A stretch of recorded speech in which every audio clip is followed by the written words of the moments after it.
S1500D. Sa unang tingin, akala natin 15 horsepower. Sa model kasi usually, first 2 digits yun ang horsepower niya. Kaya lang, kakaiba itong model nito. 28 horsepower po to, 4x2. Yung size pa lang ng gulong niya, nasa 12.4 by 24. 24 ang diameter ng rim at 12.4 naman yung kapal ng gulong. Subaybayan po natin para kay Sir Joshua hanggang matapos. Yan. Umpisa na po natin i-condition tong unit.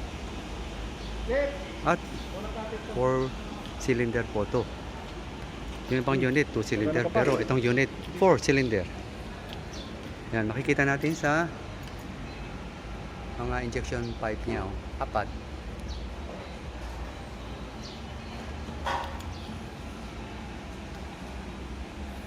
Pag mga ganyan model kasi, usually ang bigay namin as is po ang gulong. Buti na lang maganda ang gulong niya, makapal pa.